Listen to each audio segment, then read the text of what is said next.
Leitura do livro Pais Brilhantes, Professores Fascinantes, do Dr. Augusto Cury. Capítulo 4. Bons pais preparam os filhos para os aplausos. Pais brilhantes preparam os filhos para os fracassos. Este hábito dos pais brilhantes contribui para desenvolver motivação, ousadia, paciência, determinação, capacidade de superação, habilidade para criar e aproveitar oportunidades. Bons pais preparam seus filhos para receber aplausos. Pais brilhantes os preparam para enfrentar suas derrotas. Bons pais educam a inteligência lógica dos filhos. Pais brilhantes educam a sensibilidade. Estimule seus filhos a ter metas, a procurar o sucesso no estudo, no trabalho, nas relações sociais, mas não pare por aí. Leve-os a não ter medo de seus insucessos. Não há pódio sem derrotas. Muitos não sobem ao pódio, não por não terem capacidade, mas porque não souberam superar os fracassos do caminho. Muitos não conseguem brilhar no seu trabalho porque desistiram nos primeiros obstáculos. Alguns não venceram porque não tiveram paciência para suportar um não, porque não tiveram ousadia para enfrentar algumas críticas, nem humildade para reconhecer suas falhas. A perseverança é tão importante quanto a habilidade intelectual. A vida é uma longa estrada que tem curvas imprevisíveis e derrapagens inevitáveis. A sociedade nos prepara para os dias de glória, mas são os dias de frustração que dão sentido a essa glória. Revelando maturidade, os pais brilhantes se colocam como modelos para uma vida vitoriosa. Para eles, ter sucesso não é ter uma vida infalível. Vencer não é acertar sempre. Por isso, eles são capazes de dizer aos filhos: eu errei, desculpe-me, eu preciso de você. Eles são fortes nas convicções, mas flexíveis para admitir suas fragilidades. Pais brilhantes mostram que as mais belas flores surgem após o mais rigoroso inverno. A vida é um contrato de risco. Pais que não têm coragem de reconhecer seus erros nunca ensinarão seus filhos a enfrentar seus próprios erros e a crescer com eles. Pais que admitem que estão sempre certos nunca ensinarão seus filhos a transcender seus fracassos. Pais que não pedem desculpas nunca ensinarão seus filhos a lidar com arrogância. Pais que não revelam seus temores terão sempre dificuldade de ensinar seus filhos a ver nas perdas oportunidades para serem mais fortes e experientes. Temos agido assim com nossos filhos ou desempenhamos apenas as obrigações vitais da educação? Viver é um contrato de risco. Os jovens precisam viver este contrato apreciando os desafios e não fugindo deles.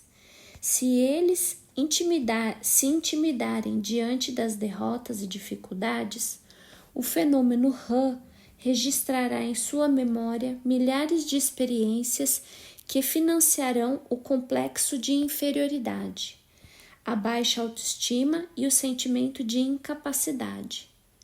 Qual é a consequência? Um jovem que tem baixa autoestima se sentirá diminuído, inferiorizado, sem capacidade para correr riscos e para transformar suas metas em realidade. Poderá viver um envelhecimento emocional precoce. A juventude deveria ser a melhor época do prazer, embora tenha suas inquietações. Mas muitos são velhos no corpo de jovens. Ser idoso não quer dizer ser velho. Aliás, muitos idosos, por serem felizes e motivados, são mais jovens na sua emoção do que grande parte dos jovens da atualidade.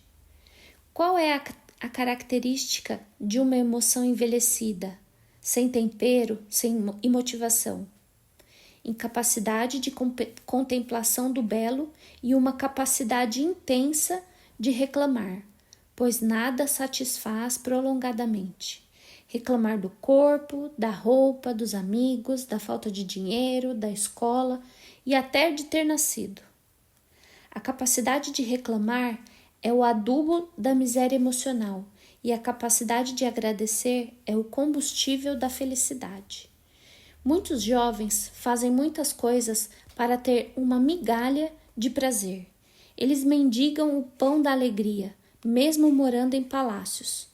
Os jovens que se tornam mestres em reclamar têm grande desvantagem competitiva. Dificilmente conquistarão espaço social e profissional. Alerte-os. Como os jovens entendem o que é a memória dos computadores? Compare-as com a memória humana. Diga-lhes que toda reclamação é acompanhada de um alto grau de tensão, que, por sua vez, sofre um arquivamento privilegiado pelo fenômeno RAM na memória, que lentamente destrói o júbilo da emoção. Os melhores anos da vida são sufocados. Pouco a pouco, eles perdem o sorriso, a garra, a motivação. Descobrindo a grandeza das coisas anônimas. Leve seus filhos a encontrar os grandes motivos para serem felizes nas pequenas coisas. Uma pessoa emocionalmente superficial precisa de grandes eventos para ter prazer. Uma pessoa profunda encontra prazer nas coisas ocultas, como, por exemplo, nos fenômenos aparentemente imperceptíveis, no movimento das nuvens, no bailar das borboletas, no abraço de um amigo, no beijo de quem ama, num olhar de cumplicidade, no sorriso solidário de um desconhecido. Felicidade não é obra do acaso. Felicidade é um treinamento. Treine as crianças para serem excelentes observadoras. Saia pelos campos ou pelos jardins, faça-as acompanhar o desabrochar de uma flor e descubra juntamente com elas o belo invisível. Sinta com os seus olhos as coisas lindas que estão ao seu redor.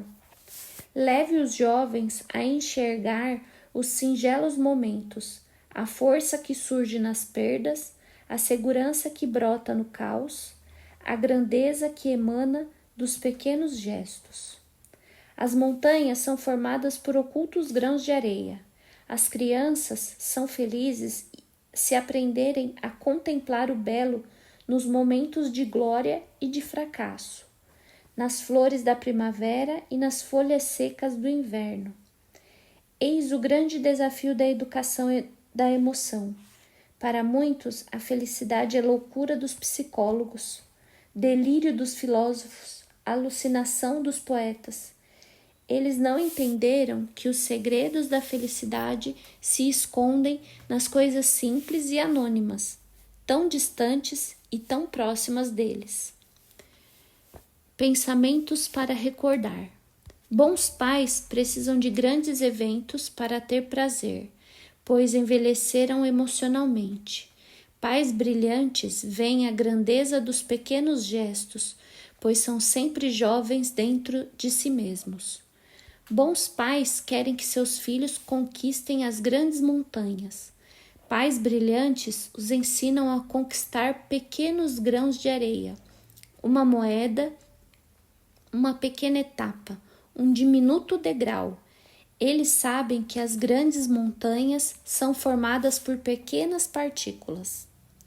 Bons pais preparam seus filhos para viver nas primaveras da vida.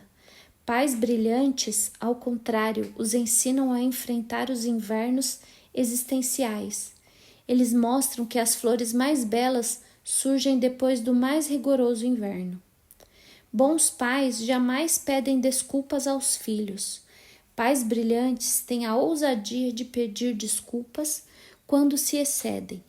Demonstram que os fortes são humildes e os frágeis são orgulhosos. Bons pais são rápidos em reclamar. Pais brilhantes são rápidos em agradecer e ver as oportunidades que nascem das crises.